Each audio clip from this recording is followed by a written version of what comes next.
pedologia do segundo ano, morfologia, gênese e classificação de solos para terceiro ano e biologia do solo, depois fui inventando moda.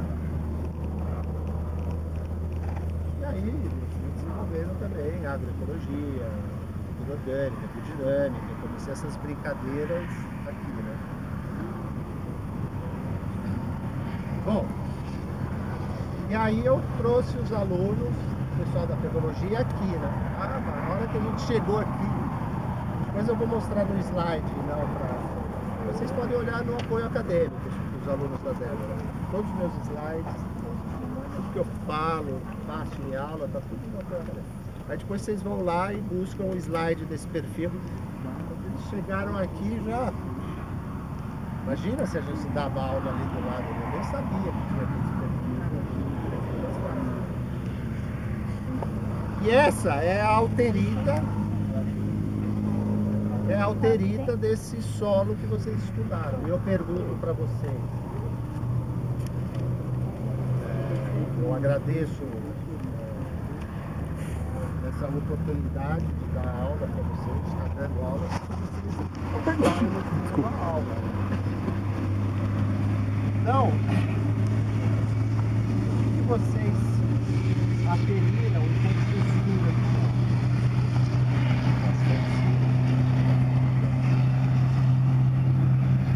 Esse daqui. Você consegue ouvir? Não, né? Quem são os especialistas em música? Bom, somos todos, tentamos ser geógrafos, né? Então, inserimos aqui anos a percepção da paisagem, vocês sabem melhor do que eu que não são só 5 sentidos da percepção. Então, vocês podem fazer uma forma que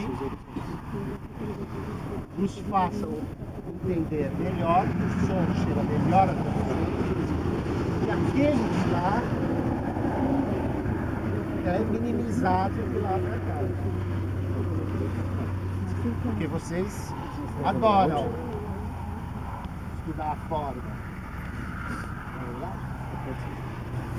Seja ela urbana ou natural. A história, a estrutura da cognição. Vocês podem chegar nesse. Então, vocês da frente estão muito bem condicionados, mas esses de trás não devem estar ouvindo nada. Tem vista do que eu quero mostrar também. Então vocês precisam Chegar mais perto, é isso, né, professor? Então vocês têm que ou sentar. Cuidado pelos bichos. Não, estão saindo. Vai ter que deixar a roupa de molho, né?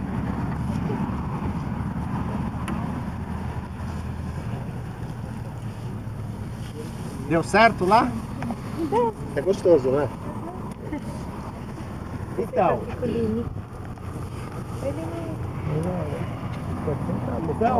essa sensação de silt, quem lembra? Senta aqui, o pessoal de trás, né? Suja a calça, Rô. É você que vai lavar mesmo?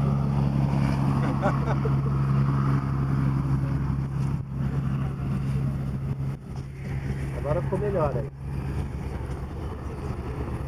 E aí, eu não cheguei nesse ponto da granulometria com os meus alunos, e os alunos da Débora com certeza já chegaram, né, nesse estudo da granulometria das partículas do solo. E o silt tem que tamanho?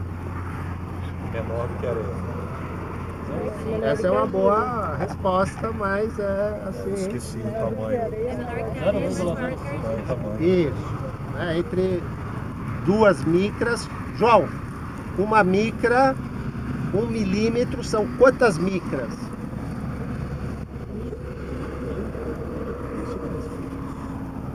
E o silt, ele tem de 2 a 20 micras.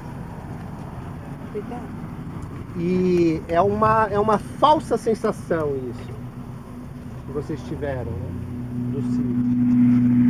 Na verdade é um solo argiloso, que vai ter mais de 45%, vai ter uns 48% de argila. E é isso mesmo, ele é super homogêneo verticalmente. Isso já é um sinal taxonômico, isso já é um atributo diagnóstico para classificação. Essa homogeneidade em cor, em textura, em estrutura.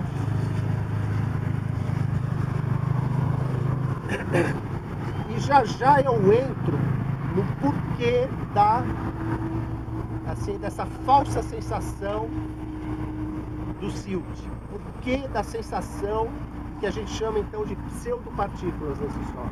E que tem uma estrutura. Que estrutura que vocês determinaram no solo?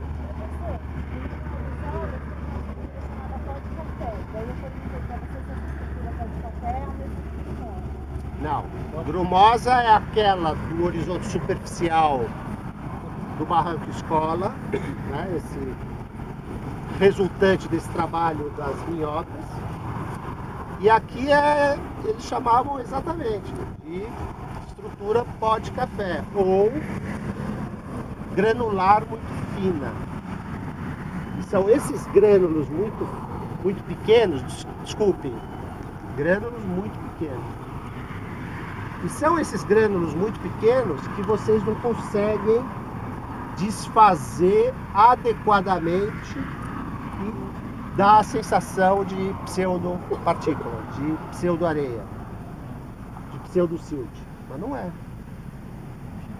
E aí, qual que é o tamanho desses agregados muito pequenos, desse solo?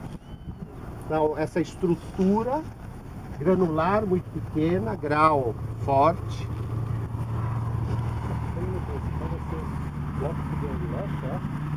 Pode, quando esse solo seca, ele forma blocos subangulares grau fraco, que não tem tem uma mistura ali com granular muito pequeno, não tem um tipo único. E aí você fala de grau moderado, fraco, blocos subangulares. Mas se você olhar com acuidade, ainda mais sob a lupa binocular ou um microscópio óptico, você vê que esse solo é não a camada superficial, né? Porque a camada superficial sistematicamente tem essa estrutura grumosa. Se o solo tiver mais de 15% de argila e se não for área agrícola, essa parte superficial bioturbada, sobretudo por minhoca. É um grumo, é aquele agregado grumoso Bom, e aí isso é típico, é atributo diagnóstico para que tipo de solo? Isso mesmo. E aí você olha a cor, o que deu na cor?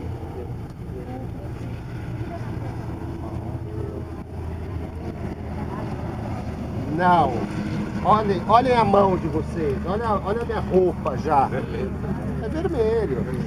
É o antigo latossolo roxo e atual latossolo vermelho, que tem essas cores avermelhadas, esses matizes mais avermelhados da carta de cores. 2.5 YR, 10R. Bom, pela cor, você já denota uma riqueza. O que confere a cor desse solo? E aí, pela cor, essa cor já confere uma taxa de ferro de Fe2O3, dióxido de ferro. Então, sempre quando você fala de análise química total de elementos do solo, ferro, etc., titânio, silício, alumínio, manganês, blá blá blá blá blá blá,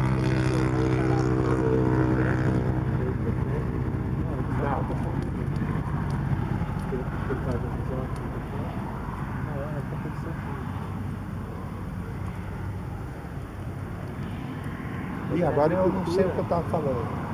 Você ia pegar alguma coisa aqui pro senhor. E aí, quando você dosa elemento total no solo, você se refere em porcentagem de óxido. Você dosa o ferro, você dosa titânio, alumínio, silício, cálcio, magnésio, potássio, mas você sempre expressa em porcentagem de óxido.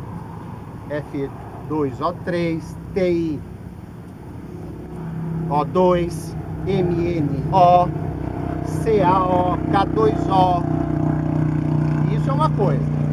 Agora, quando você olha a fertilidade do solo, você está dirigindo o olhar para esse quimismo, para esses elementos que estabelecem relações com o humus, com as moléculas úmicas, né? E com os colóides minerais, os argilominerais do solo. Eles são carregados eletricamente, têm cargas negativas na superfície, né, desses minerais, são, né, cristais muito pequenos, as moléculas úmicas são muito pequenas, né, e pelo fato de serem muito pequenos e de desenvolverem propriedades coloidais, de serem coloidais, você já lavou roupa? Com o quê? É? Não é? E aí, e você já brincou de fazer bolha? E aí a gente pegava e cortava o ramo do mamão. Você sabe o que é isso? Tá vendo? Ele não sabe, mano. Fazer canudinho.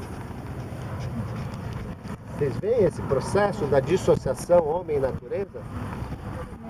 Bom, tá bom, eu vou falar disso agora. Então. Cadê? Grandinha assim, como se... Agora já caiu. Mata! Mata não. Vai ser uma democracia aqui ou vai ser uma sociocracia? A gente mata ou não mata? É um casal. Tá bom, vai, eu vou contar uma história. Depois você me lembra, né, Roberto, o que eu tava falando, né? Eu vou contar uma história de quando eu desci em 1900 sei lá, foi década de 90, nessa Vossoroca que a gente vai. E eu já tinha topado 2 vezes com o Cascavel lá. Aí ficou aquela fila indiana e veio um grupinho que eu formei e eu levei a Luciana, que é uma artista, lá que morava no bairro Demétria, a Luciana, que fazia cerâmica. Eu falei, Luciana, você precisa vir lá comigo na Vossoroca, porque lá tem umas bancadas de argilito no meio do arenito da formação Piramboia e argilitos multicoloridos. E a gente vai lá dar vazão ao nosso lado punk. Então aqui era laranja, aqui azul, e a gente ia se pintar lá, né? Eu falei, pô, e esse pessoal da cerâmica? Aí eu consegui, ela apresentou obras assim maravilhosas, e ainda apresenta uma cerâmica que ela usa esse pigmento. Mas eu não vou deixar vocês se pintarem antes. O Daniel tá bravo comigo já. O motorista. Tá. Você deixa o cara passar fome. E aí, Dá pra pedir um a iFood? Luciana tava, não sei o que, e veio a Cláudia de São Paulo, uma amiga da minha ex-esposa. E a Cláudia já chegou assim, né? E... Não, ai, eu morro de medo, não sei o que, eu sempre encontro cobra, né? Eu falei, não, desencana, eu já encontrei 2 vezes lá, mas só vê onde pisa, não vai dar nada. Imagina, tem que pedir licença quando a gente entra nesses lugares, porque é muito perigoso mesmo. E aí, estamos lá descendo, vocês vão ver como é que é lá. Aí descendo, não sei o que, no meio, sei lá, uns 50, 40 metros, a gente sempre aumenta, né? E no meio, eu olhei pra cima, tava o Genaro, marido dela, lá em cima com o bebezinho. Imagina, eu desci ali de tobogã, assim, como o Matias atrás. O Matias devia ter uns 4, 5 anos e a Joana naquela época tinha 1 ano e meio a menos. E a gente descia de tobogã, assim. Falei, ô Genaro, eu vou te ajudar aí a descer com o bebê, né? E comecei a subir de volta. E ela tava numa posição ali dessa fila, né? Puta, a hora que eu cheguei nela, ela ia pisar numa cascavel. Aí cadê o facão? Aí ficou aquele dilema, que nem esse dilema da aranha, né? Pô, esse dilema da aranha que não ficou. E agora? E a fila para passar do lado da cascavel. Mata ou não mata? E eu aqui, né? Aí todo mundo lá, não mata, não mata, não sei o quê. Aí eu falei, bom, então tá, vamos matar, né? Porque a gente que se embrenha muito nesse caminhar da pedologia, Amazônia, 30 dias, vezes, essas coisas, e os guias, o pessoal, eles sempre matam. Lá na fazenda, eu desenvolvi banana orgânica, biodinâmica, eles sempre matam. E aí, cheguei assim, a bicha mudou de cor e formou uma forma na cabeça. Eu falei, é melhor não matar. Mas deu um pau ali, uma coisa. Se ela tivesse me peitado, eu falei, é melhor não matar. Botei um prego desgraçado. Né? Bom, o que eu tava falando? De argila mineral e de camada dupla difusa, não é verdade? Isso. Isso porque você lava a roupa com sabão, que é um coloide também. E ele nunca brincou de tubinho de mamão, o copinho de sabão e fazer bolha. Ele não sabe o que é um coloide. Você sabe, não é verdade? E os argilominerais são coloides. Esses coloides do sabão também desenvolvem cargas negativas. É por isso que lava e carrega a sujeira. Porque tem também ligação eletroquímica. E aí, para chegar na questão do João, você está me ouvindo? Isso tudo por causa do João. Ele entrou com uma coisa que não era na hora do eutrófico, né? Eu estava em análise química total. E aí, quando a gente usa umas substâncias para lavar isso que fica absorvido, não os elementos totais, mas aqui fica absorvido nessa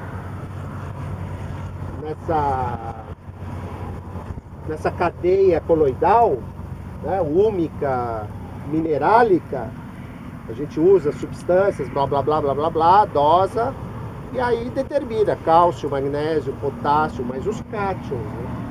Determina também o ânion, o cátion amônio e essas coisas. Determina se esse solo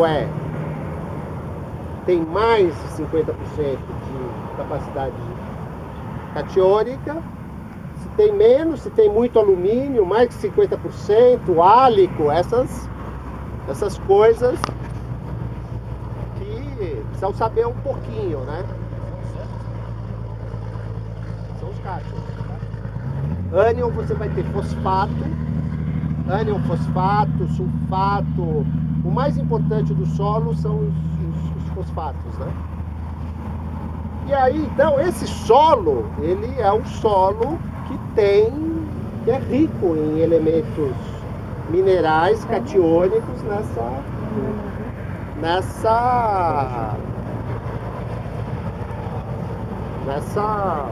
nessa cadeia coloidal, né?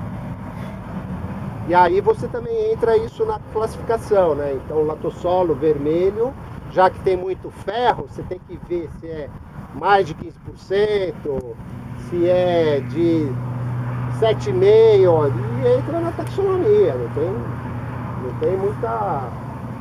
tem muita conversa, né? E se for rico em ferro, você chama esse solo de latossolo vermelho férrico. Eutrófico, por conta de ter uma capacidade de troca catiônica elevada que satura mais de 50%, lembrei da palavra, do complexo coloidal. Professor, e como é que eu determino as argilas se elas são duas pratas? Aí você tem que fazer raio-x. Você tem que fazer difratometria de raio-x para saber o detalhe.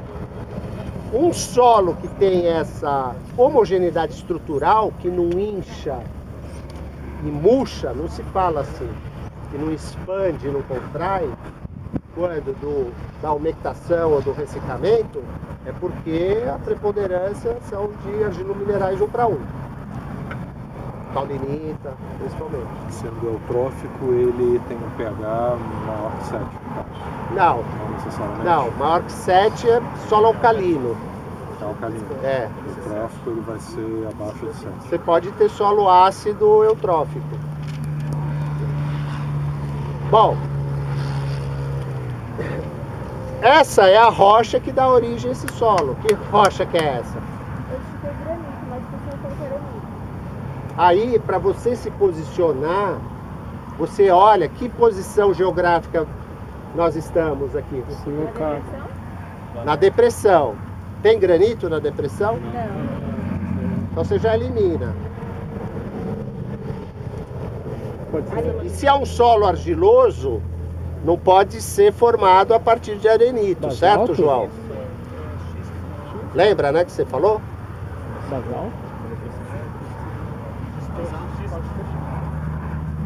E aí também você não tem rocha metamórfica na depressão periférica. basalto. O que você tem na depressão periférica? Basalto.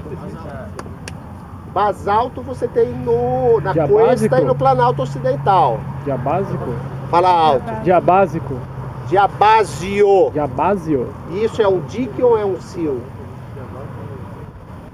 Porque o diabásio, que é uma hipabissal, né, uma intermediária, não é nem exógena, né, supérgena, como o basalto, os derrames vulcânicos, né, e tampouco de grandes profundidades, como o granito, né, tampouco intrusivo. E aí é uma intermediária hipabissal que ocorre aqui na forma ou de dique, né, um eixo vertical preponderante, e a gente vai passar por um sil lá, indo para o segundo ponto. E aí ele tem um eixo horizontal preponderante. E a alteração desse diabásio, que tem por minerais, Óleo. ó, fala alto, máficos, eles são minerais escuros. Eles são ricos em ferro, são escuros. O que mais? O piroxênio é o máfico aqui. Qual é o outro componente do diabásio? É feldspato, é o plagioclásio. E aí é plagioclásio e feldspato. E ali a gente vai parar ali numa poçazinha e a gente vai fazer um ritual ali. Vai mexer com as energias da Terra. Tudo bem para vocês? Tudo ótimo. E se grudar selo elementar em vocês? E aí como é que se dá a alteração dessa rocha desse solo. Pode dar alteração? Chuva, por agora, desviação. Pode dar água da chuva. Também Pois é. alteração biológica.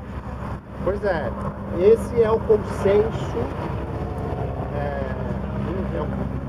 é o consenso generalizado de que a alteração, né, a formação desse solo a partir dessa alterita, que o intemperismo já alterou os minerais primários, plagioclásio, piroxênio, em argilo-minerais 1 para 1, e óxido e hidróxido de ferro, e ficam poucos mais resistentes, que a gente já vai ver, é que esse processo é um processo geoquímico de lixiviação das bases, dessilicatização e formação do lotossolo. E, infelizmente, vocês, os meus alunos, né, eu estou me referindo porque eles não atentaram a uma recomendação minha quando no Barranco Escola. Eu falei antes para eles, vão lá, que nem você fez, sabe? Aqui. Vai lá, pega a faca e raspem a alterita.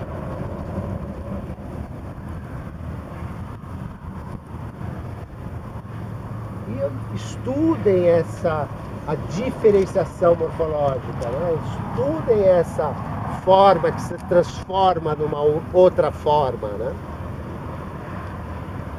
Vocês entendem? E aí eles teriam percebido que, na realidade, quem forma o solo é cupim. Mesma coisa no outro. Isso aqui é uma câmarazinha de cupim.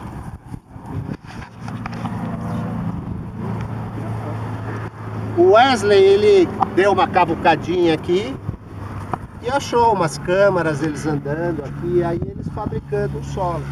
Bastante, né? Aí o Átila vai lá na Universidade de Paris, em 1990, e fala assim lá pro pessoal da ciência internacional do solo. Você escreveu o nome? Não. O principal processo de formação de solos tropicais é biológico.